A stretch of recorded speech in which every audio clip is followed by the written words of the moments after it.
Hey, it's your boy Josh Brown. I'm here with my boy. This is Leigh Drogen of Estimize. Leigh, thanks for coming on the channel, on the compound. Yeah. I don't know if you know Leigh's stuff, but Leigh is the founder of Estimize, which is this incredible crowdsourcing platform for things like earnings estimates, economic data. Thousands of people on there all the time, like About uploading. 85,000 people on there. So 85,000 people in this global, would you say, community? Yeah, we're about 80% US. All right.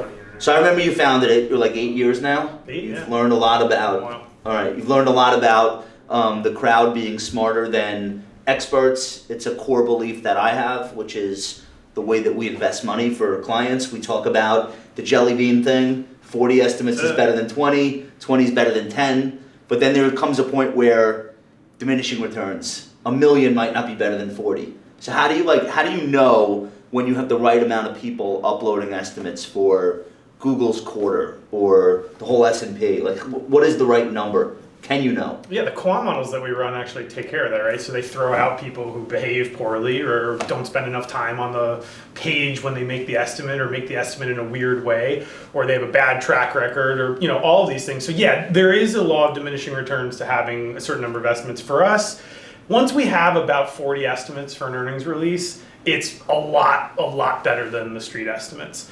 You can go up from that, and for certain releases, because of the models that we run, it can get better and better, but really you're trailing off after that number of estimates. What's Wall Street's attitude toward the estimates where you'll have a number for Apple, it'll end up being closer 3 out of 4 quarters than the streets, like the consensus of the 50 best analysts on Wall Street?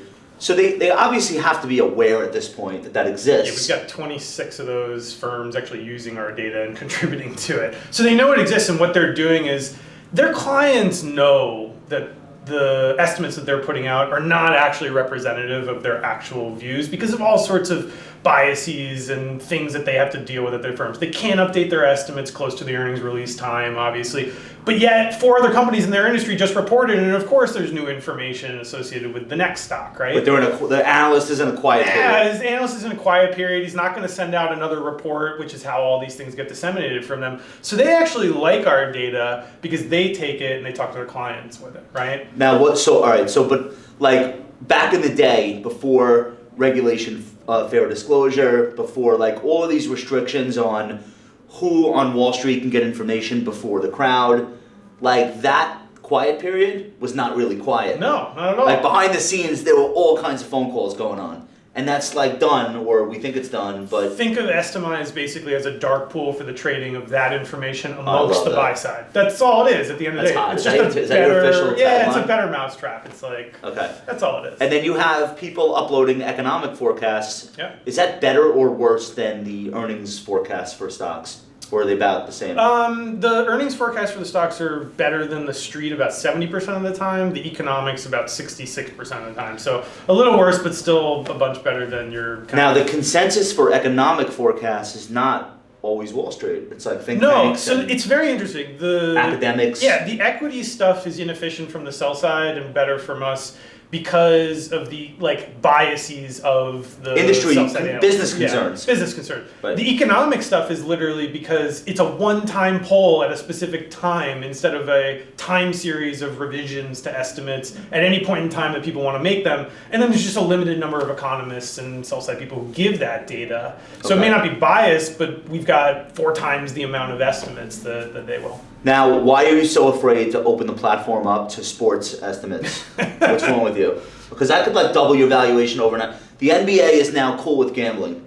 So but there already is. That's what a bookie is at the end of the day, right? Yeah, they're already running those. But models. you aggregate the bookies and be like, all right, here is maybe not try to do better than the spread in a football game, but here is when the crowd thinks the first touchdown will be scored in the first quarter or the second quarter. And see what that looks like relative to Vegas. Aren't they doing it on FanDuel already? I know, but that's why they're making a ton of money. Yeah. All right.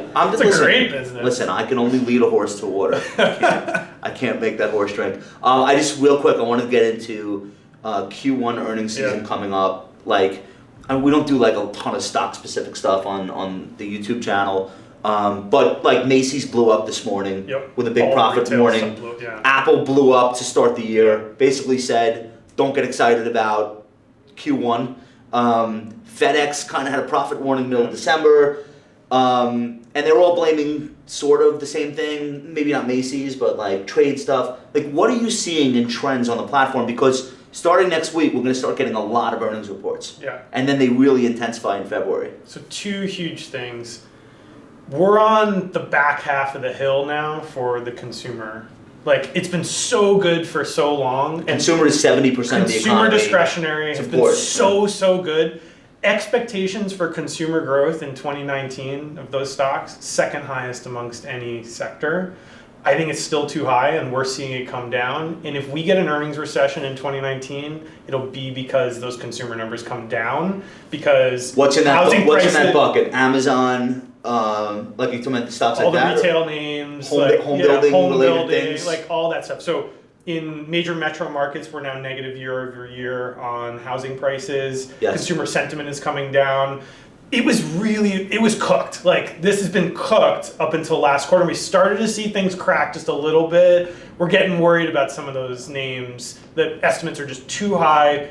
Our estimates will lead the street on the way down and on the way up, and we're seeing them below the street. And we don't normally see that for something that's been so strong. Why will your estimates be cut before Wall Street's? Because do you think it's because the crowd that's uploading estimates for companies like Home Depot, or are they more sensitive to things they see with their own eyes as opposed to data? Yeah, and the sell side tends to drag out the lowering of estimates until the quarter in which the company reports. So if you look at that FY19 number, I would at this point put a 65% probability on earnings recession. People are freaked out by that term earnings recession because the word recession makes them think they're about to lose their job. It's just too negative. So we had one in 2015? We had one in 2015, yeah. Right. So an earnings recession, but from all-time highs in earnings. Oh yeah, for it's not the end of the world. No, it's just the year-over-year comps are going to get tough because energy was up like 80%, 90% last year. And obviously with oil coming down, unless it recovers real quick, like the year-over-year comps for that are going to be really tough. Consumer comps are going to be really tough. We see what's going on with Facebook and Apple. That's going to be tough. So like we're going to be up against really tough. Oh yeah, if you weight earnings for the S&P not by dollars but by like market cap. Yeah.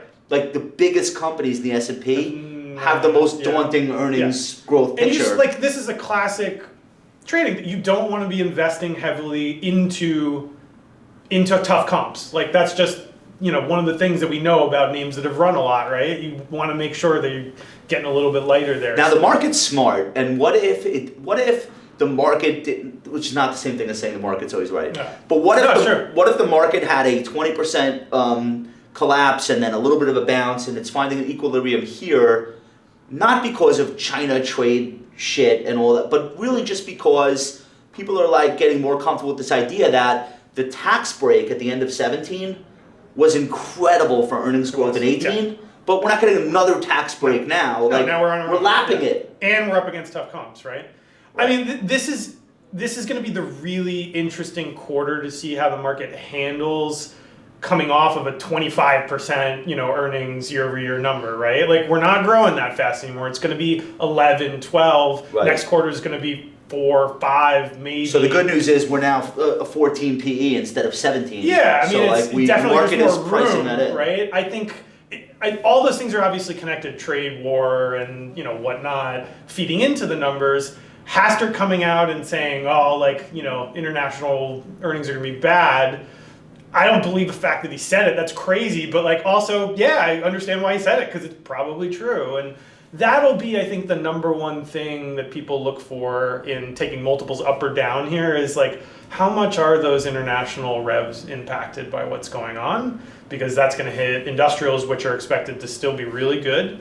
And did they pull all the purchasing forward a couple of quarters, and now are we going to pay for it on the back end? All right. And that could be kind of the. We're gonna leave it there. Look, I'm on Wall Street for 21 years. If I learned one thing, someone that has a beard like this, you want to listen to what they have to say. Like, he's not putting on... You, amongst all people, should know the representativeness heuristic. Correct. Is tough to... Like, he's not dressing up as somebody that knows what they're talking about. He literally knows what he's talking about. He could wear whatever he wants. I love you. Dude. Good to see you. Yeah. All right. Thank you. Hey, leave us a comment.